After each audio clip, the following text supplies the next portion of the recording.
And another Macbeth analysis. This is Act 2, Scene 1. Is this a Dagger Speech? I think it's a really important speech. As far as setting things up that happen later in the play, it's a key slice of Macbeth as a character before he begins to deteriorate massively after the murder. So certainly one you want to talk about. In fact, I think it's almost like a bit of a superhero speech, because any sort of topic comes up in the exam, whether it be things that we've seen like guilt, conflict, disagreement, ambition, loyalty, important decisions, all of these relate to the speech quite closely.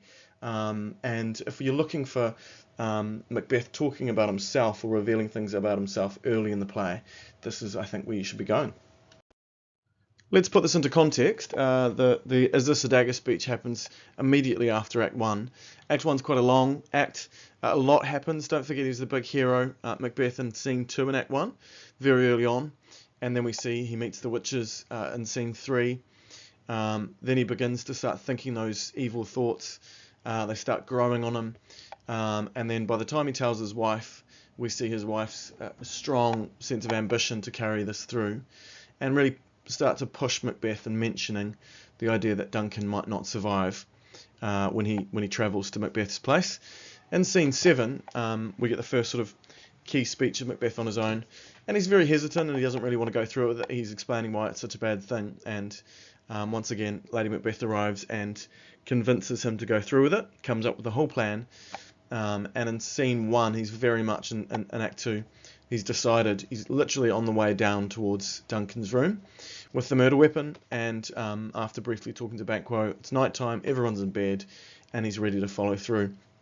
By the time we see him again in Scene 2, the murder's done. It's happened, and it's happened off stage, and Macbeth is a very, very different man, and of course after that the wheels are in motion and nothing can change what he's done, and he starts to fall apart. So this moment, just a pause right before this big deed, is quite a key one, and it's important to see and think about things from Macbeth's perspective at this moment.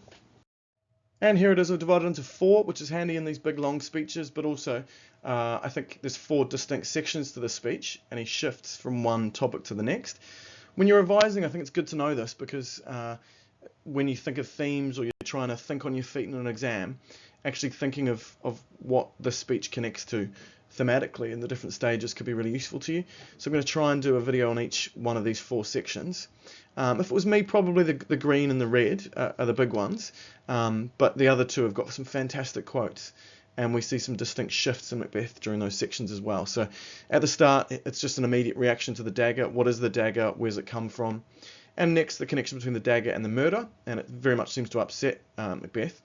Then he seems to forget about the dagger and goes on to a reflection on nature, which is a great section if you want to talk about nature and the contextual point about nature and the unnatural. And then finally, another acknowledgement of how awful his deed is. And if you ever want to talk about that, of the horrible side of regicide, that's a great section to talk about as well. So we'll start on the green for this video and try and fly through it as quickly as possible. But before I start on the first section, I just wanted to quickly look at one feature that goes through the whole speech. That's a really interesting one, and that's Macbeth's reluctance to mention what he's doing and where he's going. He tends to reference these things and either euphemistically, which we've seen a lot in Act 1, Scene 7, for example, and a lot of the speeches where he talks about these things. Not so much later on, so either in a very oblique way or through euphemisms. So if you think about it, what's in red here, he's referencing all of his deeds and his thoughts and what he's about to do, but he'll refer to the dagger, for example, that he's about to use as an instrument. He will refer to the murder as something he was how he was going to use the dagger. He doesn't mention Duncan at all until the very end of the speech, when he's decided he's going to go through with it. He refers to this action as this bloody business, and he even talks about the murder that's about to happen as in a way that uses personification. So almost murder is just doing its own thing. He's not involved in it. So there's a huge amount of language where he's really much avoiding. Even the phrase there at the end, it is done, again referring to it as it. And that reminds us of Act 1, Scene 7. If it were done when 'tis done, then 'twere well it were done. So it very much keeping away from talking about it specifically. Same in Act 2, Scene 2 as well. We always have some great discussions about this. It's a very, very odd moment in the play, and generally in literature, I think it's strange to see this vision occurring right in front of a character out of nowhere, and it's the first sort of time it's happened in the play.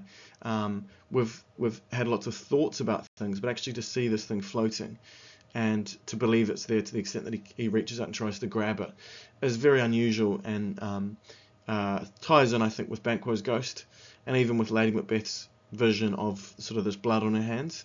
Lady Macbeth connects the ghost to this dagger, and is this a part of the curse of the witches?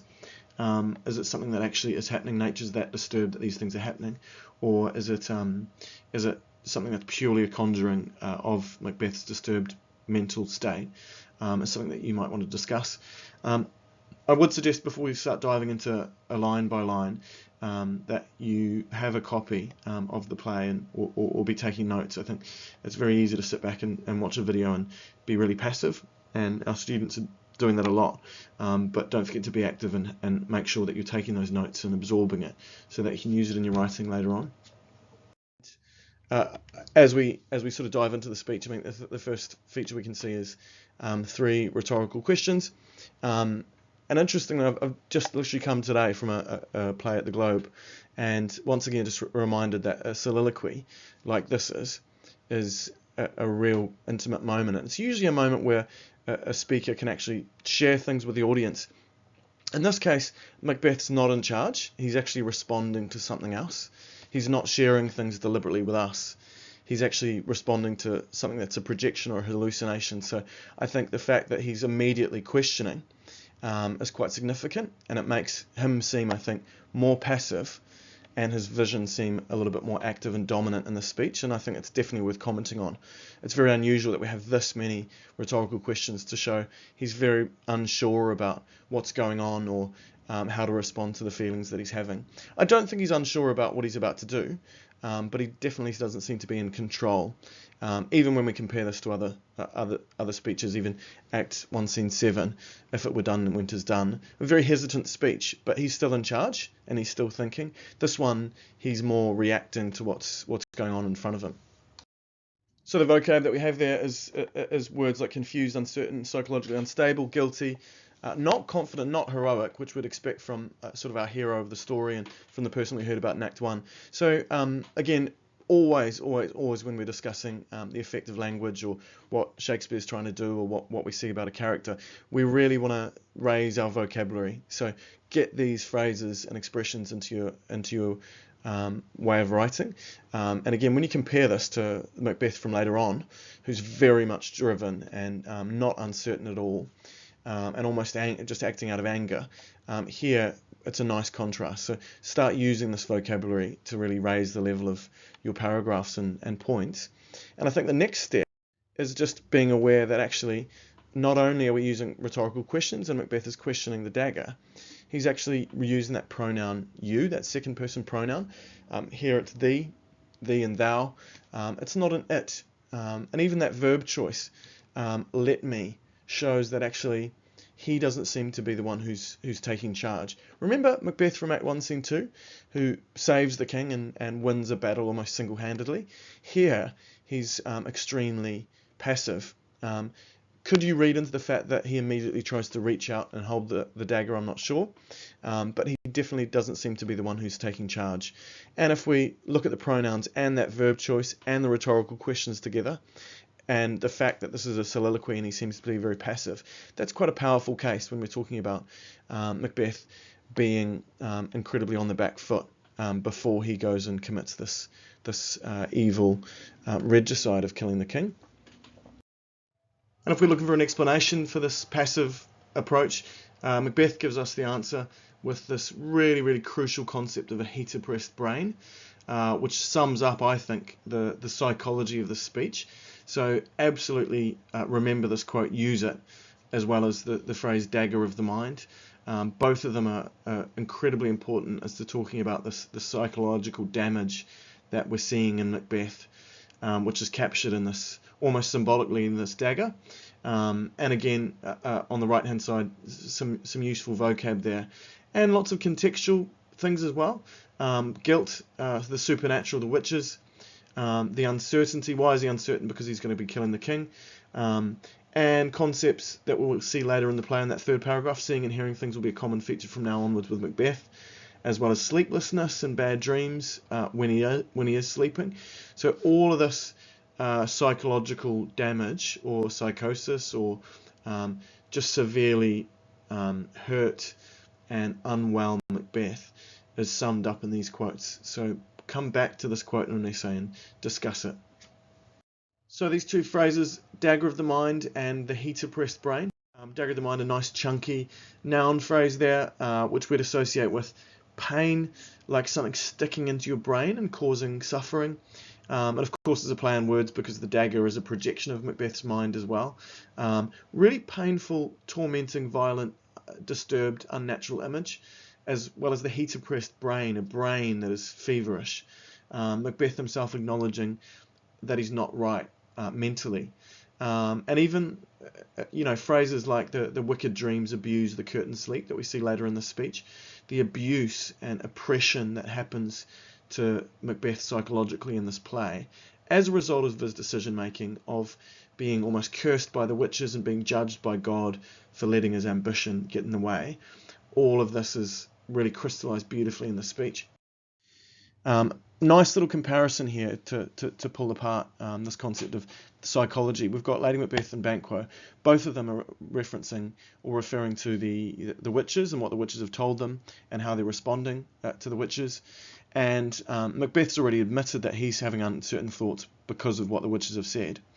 Lady Macbeth's response in Act 1, Scene 5 is asking spirits that tend on mortal thoughts to change her fundamentally, physically, emotionally, and giving her that cruelty that she needs, that is not very womanly at that point. She asks for her to be unsexed, to turn into a man, to remove her weakness as a woman, and that she's asking those spirits to affect her mind. Here, we've got Banquo on the right there, where he's asking for merciful powers to create a sense of restraint and to take away cursed thoughts.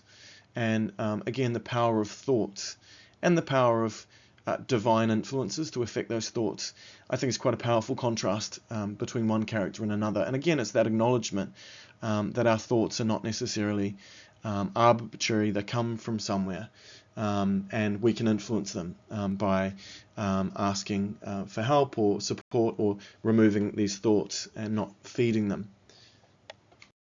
And of course, this isn't the only time that thoughts and emotions are huge in this play. And even though we want to focus on key speeches, it's quite useful to do that because we can really dig into a character in these key speeches.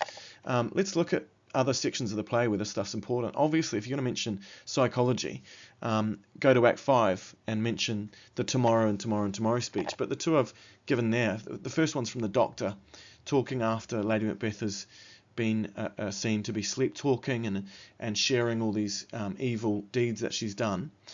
He refers to infected minds, and it's amazing, this concept of psychology, which is so relevant today.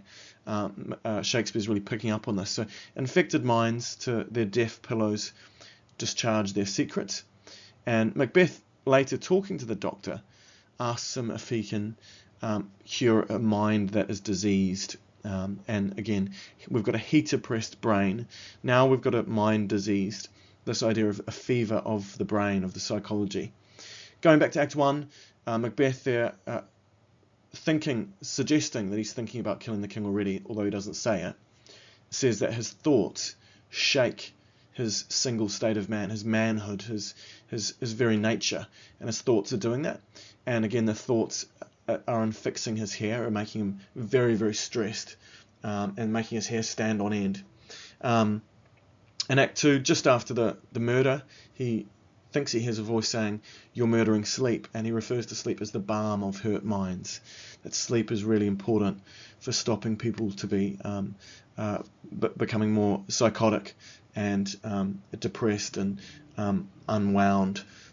So he needs that sleep, and of course sleep is a major theme in this text, that people don't sleep when they're really guilty, which we see in Lady Macbeth's case, but also Macbeth.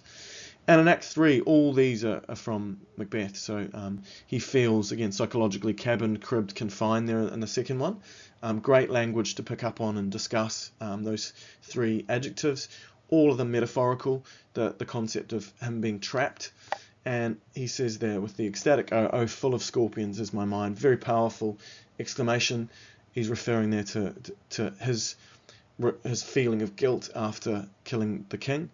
And he's talking to Lady Macbeth and revealing, I need to do something about this. My mind is being stung by these horrible scorpions. Again, a really powerful psychological image.